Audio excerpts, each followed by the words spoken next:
사람은 자신의 인생은 내가 결정한다 라고 생각하며 살아갑니다. 그러나 성경은 사람의 인생은 사람 자신이 결정하는 것이 아니라 하나님이 계획하고 결정하신다 라고 말씀합니다. 오늘 읽은 말씀 23절 상반절에 보시면 여호와께서 사람의 걸음을 정하시고 라고 말씀하십니다. 여기 여호와께서 사람의 걸음을 정하셨다 라고 하는 것은 하나님이 우리 인생을 결정하신다는 걸 말씀하고 있습니다. 우리는 지금까지 살아오면서 많은 결정을 하잖아요. 그 많은 결정을 하고 지금까지 왔습니다. 우리는 생각하기에 내가 결정했기 때문에 지금까지 왔다라고 생각하지만 그렇지 않습니다. 돌아보면 내 인생 모든 곳에 하나님의 계획하심과 인도하심이 있었습니다. 하나님이 결정하셨기 때문에 내가 지금까지 온 거지요. 제 얘기를 하면 저는 어릴 때부터 목사가 되는 것이 기도 제목이었습니다. 목사가 되고 싶었어요. 그래서 기도도 열심히 하고 신학교에 들어갔습니다. 저는 제가 생각하기에 내가 목사가 돼야 되겠다라고 내가 결정해서 내가 목사가 된 것이라 생각했습니다.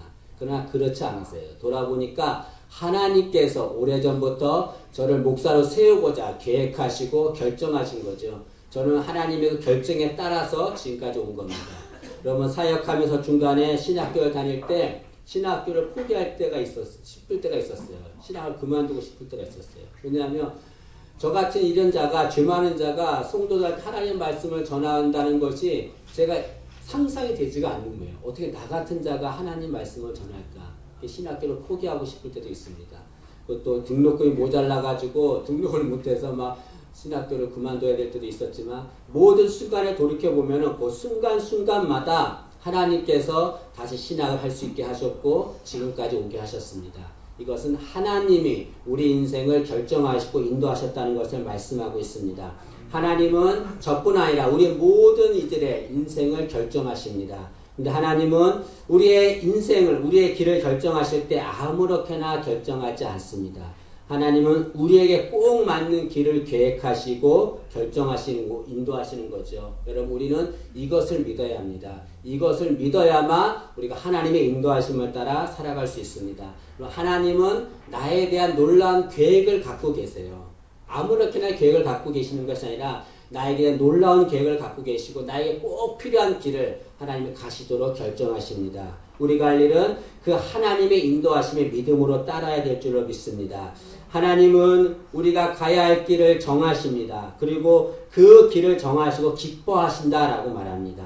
23절 하반절에 보면 그의 길을 기뻐하시나니 라고 말합니다. 하나님은 우리가 가야 할 길을 다 정하셨어요. 그리고 우리가 그 길을 가면 너무나 기뻐하신다라고 말합니다.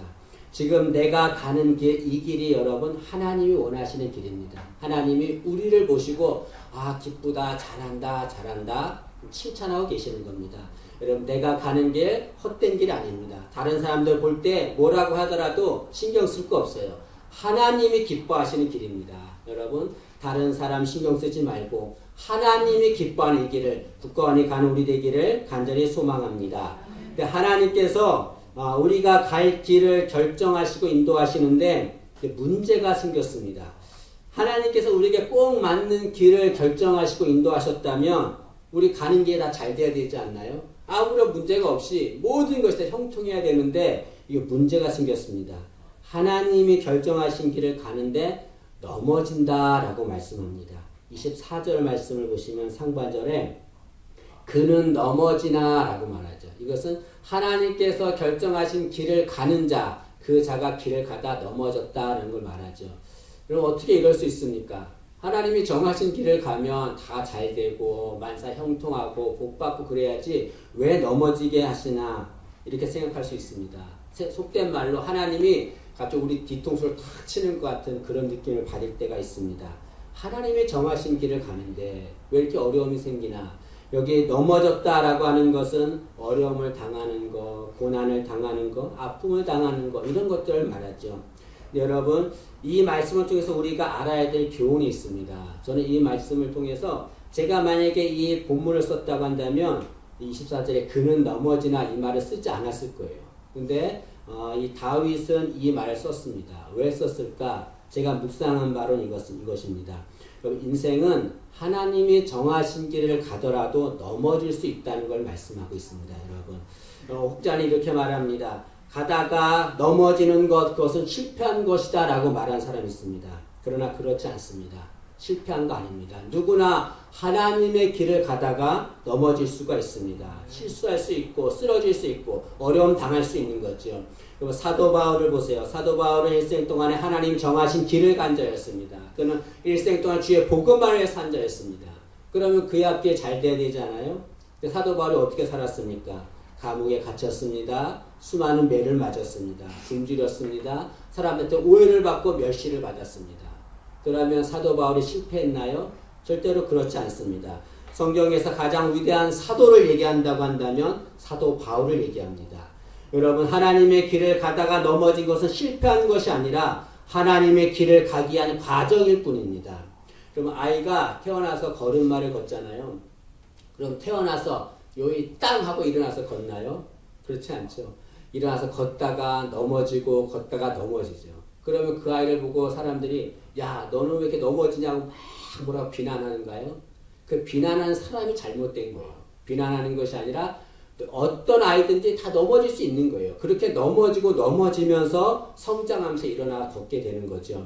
우리도 마찬가지입니다. 내가 지금 넘어져 있다고 한다면, 내 상황이 좀 넘어진 상황, 힘들고 어려운 상황이 있다고 한다면 실패한 거 아닙니다. 하나님의 길을 가기 위한 과정일 뿐이라고 믿기를 간절히 소망합니다. 그것 때문에 절대로 좌절하거나 절망할 필요는 없습니다.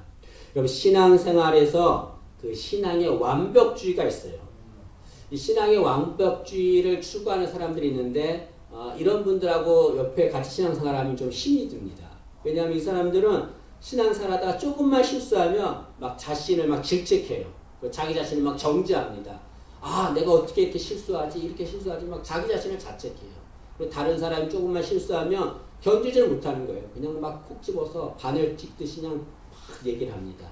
그 신앙의 완벽주의에 있는 자들이죠. 이런 자들은 신앙의 자유함이 없습니다. 여러분, 인간은 불완전하기 때문에 누구나 신앙생활하다가 넘어질 수 있고 쓰러질 수 있습니다. 누구나 실수할 수 있어요. 그 인간이기 때문에 당연한 겁니다. 완전하신 분은 하나님밖에 없습니다. 여러분, 지금 넘어지고 쓰러졌다 할지라도 절대로 좌절하거나 절망하지 마세요. 신앙의 자유함을 누리시길 바랍니다. 아, 다시 일어서면 되는구나. 하나님의 길을 가기 위한 과정일 뿐이구나 라고 생각하면 됩니다. 여러분, 신앙인은 하나님의 정하신 길을 가다가 넘어져도 절대로 좌절하거나 비판하지 말아야 합니다. 그 이유가 무엇이냐면 24절에 나와 있습니다.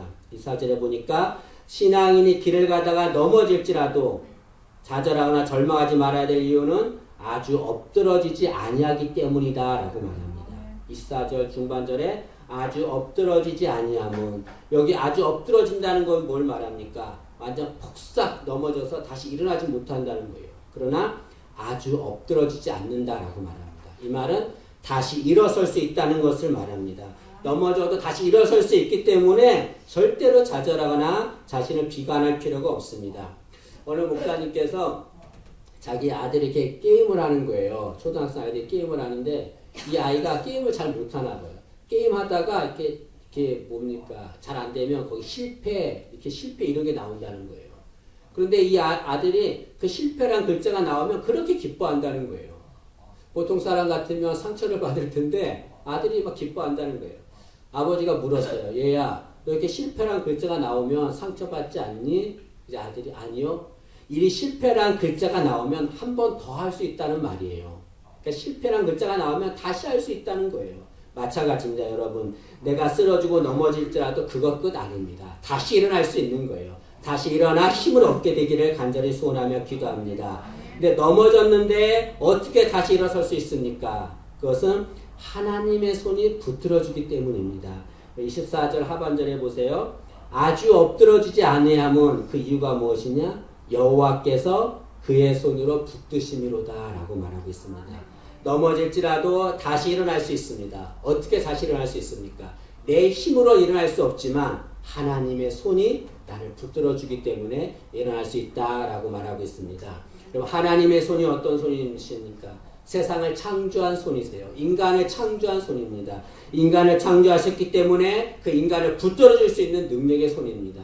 여러분 그 하나님의 손을 의지하고 넘어질지라도 절대 좌절하거나 절망하지 말고 다시 일어나기를 간절히 소원합니다. 하나님이 그 능력의 손으로 붙들어 주시면 다시 일어날 수 있습니다.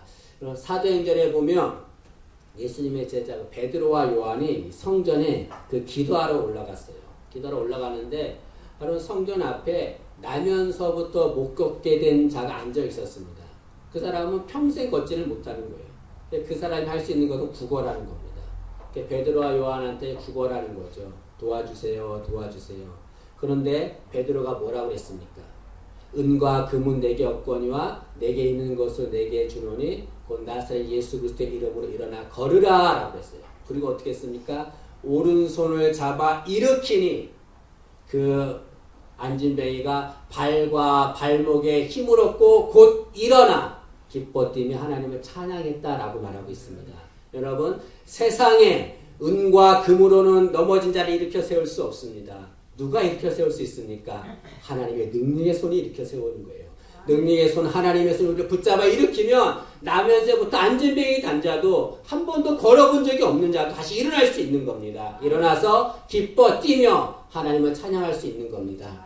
여러분, 내가 지금 넘어져 있다고 한다면 하나님의 능력의 손을 의지하세요. 하나님이 우리를 붙잡아 일으켜 줄 겁니다. 그리고 다시 일어나 우리를 기뻐 뛰게 할 줄로 믿습니다. 여기 하나님의 손으로 우리를 붙들어 주신다라고 하는 말에는 두 가지가 있다라고 저는 생각합니다. 첫째는 하나님이 우리를 정하신 곳까지 인도해 주신다는 거죠.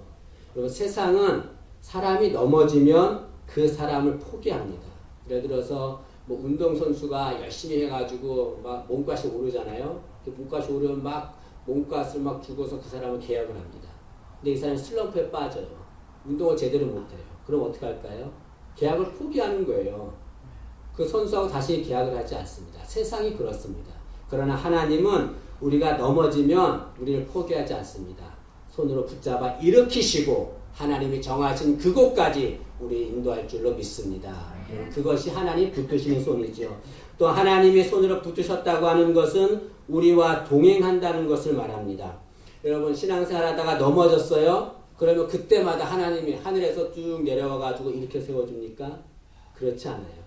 여기 하나님이 우리의 손을 붙들어 준다라고 하는 것은 우리와 동행하면서 우리 손을 붙잡고 동행하면서 우리가 넘어질 때 우리 일으켜 세워준다 그런 말입니다. 여기 특히 24절 하반절에 그의 손으로 붙드심이로다 라고 하는 말, 이 말은 계속해서 붙들고 있다는 걸 말합니다. 우리 인생길 갈 때 하나님은 한 번도 우리를 놓지 않습니다. 그 능력의 손으로 우리를 붙들어 주시는 거예요. 우리가 주님의 손을 놓는 한이 있어도 주님은 절대로 우리를 놓지 않습니다. 그리고 가다가 넘어지면 다시 일으켜 세워주는 거죠. 그것이 하나님의 붙드심이다라고 말합니다. 성경은 이렇게 말합니다. 이사야 41장 10절에 두려워 말라 내가 너와 함께함이라 놀라지 말라 나는 내 하나님이 됨이니라 내가 너를 굳세게 하리라 참으로 너를 도와주리라 참으로 나의 위로는 오른손으로 너를 붙들리라 라고 말합니다. 나의 위로는 오른손으로 너를 붙들리라 이 말은 영원토록 너를 붙들어준다 그런 말이죠. 내가 힘들고 어려울 때 하나님 나를 떠나지 않습니다. 나를 붙들어 주는 거예요. 내가 기쁘고 즐거울 때만 나와 함께 하시는 거 아닙니다. 내가 잘할 때만 하나님께 잘할 때만 나와 함께 하지 않아요. 내가 하나님 앞에 실수하더라도 하나님 나를 떠나지 않고 내 손 붙잡아 주십니다. 그리고 넘어질 때마다 다시 일으켜 세워주는 거죠. 여러분 인생 살다가 넘어질 때가 있습니다. 그럼 이렇게 생각하세요. 아, 하나님이 나를 붙들어 주실 때가 되었구나 라고 생각하기 바랍니다. 그 생각하면 두려움과 염려는 다 사라지게 될 줄로 믿습니다. 쓰러지고 넘어지면 그 쓰러지고 넘어진 상황을 바라보지 마세요. 하나님의 능력의 손을 바라보길 바랍니다. 아, 하나님이 도와주실 때가 있구나. 그럼 얼마나 기쁘겠습니까? 여러분 힘들고 어려울 때에 넘어질 때에 내 상황과 내 능력 의지하지 말고 하나님을 바라보고 하나님 앞에 나가길 간절히 원합니다. 여기 본문의 말씀은 다윗 왕이 기록한 시입니다. 다윗 왕은 일생 동안 살아가면서 하나님의 붙들어 주신 은혜를 체험한 자입니다. 다윗은 왕이었지만 많은 실수를 했습니다. 넘어졌지요. 넘어질 때마다 하나님은 다윗을 붙들어 주셨습니다. 다윗은 밧세바라고 하는 여인과 간음을 했어요. 그리고 그걸 숨기기 위해서 그의 남편 우리아를 적진으로 보내서 죽게 만들었습니다. 다윗은 얼마나 많은 죄를 저질렀습니까? 간음을 했지요, 살인을 했지요, 거짓을 했지요. 아주 악한 짓은 다 했습니다, 여러분. 그렇게 악한 자 다윗이었음에도 불구하고, 그렇게 넘어진 다윗이었음에도 불구하고 그는 이스라엘의 위대한 왕이 되었습니다. 그렇게 될 수 있었던 비결이 무엇입니까? 하나님의 손으로 붙들어 주었기 때문에 그렇습니다. 다윗은 지금 자신의 인생 경험을 가지고서 인생 말년에 이 시를 기록하면서 얘기하고 있습니다. 나도 넘어졌습니다. 나도 인생 살다가 넘어졌습니다. 그러나 하나님이 나를 붙들어 주었습니다. 라고 말합니다. 이 말은 무엇입니까? 하나님이 다윗을 붙들어 주었던 것처럼 우리도 붙들어 준다는 것을 말씀하고 있습니다. 하나님은 지금도 우리를 붙들어 주십니다. 그 옛날만 아니라 지금도 넘어진 자를 붙들어 주지요. 그러면 지금은 무엇으로 우리를 붙들어 줍니까? 저는 하나님의 말씀으로 우리를 붙들어 준다라고 생각합니다. 히브리서 1장 3절에 이렇게 말합니다. 그의 능력의 말씀으로 만물을 붙드시며 라고 말합니다. 하나님은 모든 만물을 말씀으로 창조하셨어요. 말씀으로 창조한 것을 끝나지 않고 그 말씀으로 이 세상을 붙들고 계십니다. 다시 말하면 하나님이 우리를 창조하셨어요. 창조하신 것을 끝나지 않고 하나님께서 말씀으로, 능력의 말씀으로 우리를 붙들어 줍니다. 때문에 우리는 늘 말씀의 사람이 되어야 됩니다. 무엇보다 말씀의 사람이 되어야 돼요. 그래서 말씀이 있는 곳에는 최선을 다해서 따라가야 돼요. 최선을 다해서 예배드려야 될 이유가 무엇입니까? 거기에 말씀이 있기 때문에 그래요. 열심을 다해서 성경을 공부해야 돼요, 여러분. 최선을 다해서 공부하고 성경도 계속 읽고 늘 말씀의 사람이 돼야 됩니다. 그러면 그 말씀이 나가 되는 거예요. 내가 되는 거예요. 그러면 살아가다가 넘어질 때 그 말씀이 불뚝불뚝 일어나서 내게 힘을 주게 됩니다. 여러분, 이런 말이 있습니다. 우리가 말씀을 붙잡으면 말씀이 우리를 붙잡습니다. 한번 따라 하시죠. 우리가 말씀을 붙잡으면 말씀이 우리를 붙잡는다. 인생 살 때 넘어질 때가 있지만 세상 어떤 것도 우리에게 도움되지 않습니다. 하나님의 능력의 말씀이 우리를 붙들어 줄 줄로 믿습니다. 우리는 하나님이 정하신 길을 가야 합니다. 넘어질지라도 하나님이 정하신 길을 가야 합니다. 하나님이 정하신 길을 가기 위해서 우리가 해야 될 것이 있다라고 생각합니다. 두 가지를 말씀드리겠습니다. 첫째는 하나님을 온전히 신뢰해야 합니다. 여러분, 하나님을 신뢰하지 않으면 하나님이 정하신 길을 갈 수가 없습니다. 하나님이 정하신 길을 갈 때 마음에 들지 않을 때가 있죠, 여러분. 나는 이 길 가고 싶지 않은데, 나는 이 일 하고 싶지 않은데 마음에 들지 않을 때가 있어요. 그러나 그럴 때라도 하나님을 신뢰하면 하나님이 가장 나에게 맞는 길을 주셨구나. 하나님을 신뢰하면 그 길을 갈 수가 있습니다. 아브라함 얘기를 하겠습니다. 하나님께서 아브라함한테 말씀하시기를 아브라함아 너의 고향과 친척과 아버지 집을 떠나 내가 내게 보여줄 땅으로 가라라고 그랬어요. 이 말은 하나님의 길을 가라, 나의 길을 가라 그런 말이죠. 그런데 여러분 그 당시 아브라함의 상황이 어땠습니까? 아브라함은 그곳을 떠날 상황이 아니었어요. 크게 두 가지입니다. 하나는 뭐냐면 그곳은 오랫동안 아브라함이 살아서 정착한 곳이었거든요. 그 정착한 곳을 떠나기 쉽지 않습니다. 또 하나는 그 당시 아브라함의 나이가 75이었어요. 75의 나이는 정착할 나이입니다. 떠날 나이가 아니에요. 이런 상황을 바라보면 절대로 하나님의 길을 갈 수가 없는 겁니다. 그러나 그럼에도 불구하고 아브라함은 하나님의 명령대로 하나님 원하시는 길을 갔습니다. 그 이유가 무엇입니까? 아브라함이 하나님을 신뢰했기 때문에 그렇습니다. 그 결과 아브라함은 믿음의 조상이 되었습니다. 아브라함이 만약에 상황을 바라봤다고 한다면 하나님의 길을 갈 수 없었습니다. 그러나 하나님을 온전히 신뢰했기 때문에 하나님의 길을 가게 된 거죠. 우리도 마찬가지입니다. 상황 바라보지 말고 하나님 바라보고 하나님 신뢰하고 하나님 정하신 길을 가는 우리가 되기를 간절히 소망합니다. 두 번째로 하나님이 정하신 길을 갈 때는 절대로 포기해서는 안 된다는 거죠. 우리가 하나님의 길을 갈 때 전진하는 것을 좋아하세요. 뒤로 물러가는 걸 기뻐하지 않습니다. 히브리서 10장 38절에 이렇게 말합니다. 나의 의인은 믿음으로 말미암아 살리라. 또한 뒤로 물러가면 내 마음이 그를 기뻐하지 아니하리라 하셨느니라 라고 말합니다. 여기 보니까 누가 의인이라고 그랬습니까? 앞을 향해 전진하는 자, 그런 자가 의인이고 하나님이 그를 기뻐한다라고 말씀하고 있습니다. 뒤로 물러가면 하나님이 기뻐하지 않습니다. 여러분 나의 가는 길이 힘들고 어렵다 할지라도 넘어지는 길을 할지라도 더디 가는 길을 할지라도 그거 생각하지 말고 끝관하게 포기하지 말고 주님 정하신 길을 가기를 간절히 원합니다. 하나님이 그것을 기뻐하십니다. 윤동지라고 하는 시인의 서시가 있습니다.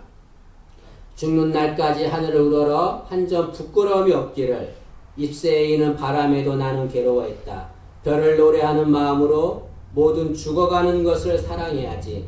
그리고 나한테 주어진 길을 걸어가야겠다. 오늘 밤에도 별이 바람에 스치운다. 여기 윤동주 씨는 자신의 시를 통해서 나한테 주어진 길을 걸어가야겠다라고 말했습니다. 그리고 이 시대로 그는 일생 동안에 자신에게 주어진 길을 걸어갔다라고 말합니다. 하나님이 우리에게 정하신 길이 있어요. 그것은 나한테 주어진 길입니다. 우리는 이 길을 가야 됩니다. 포기해서는 안 됩니다. 뒤로 가서도 안 되고 머물러도 안 되는 거죠. 계속해서 전진해 가야 합니다. 더디 간다 할지라도 힘들고 어려워도 넘어진다 할지라도 하나님 바라보고 그 길을 전진한 우리가 되기를 간절히 원합니다. 그 하나님이 정하신 그 길이 복된 길이고 은혜의 길임을 믿습니다. 세상의 어떠한 길도 우리에게 바른 길을 제시하지 않아요. 하나님만이 우리에게 바른 길을 제시합니다. 여러분 간절히 여러분에게 소망하고 부탁드립니다. 하나님이 정하신 그 길, 그게 힘들고 어려워도 절대로 포기하지 말고 그 길 끝까지 전진하는 우리가 되기를, 그래서 하나님의 기쁨이 되는 삶을 살기를 간절히 소망합니다.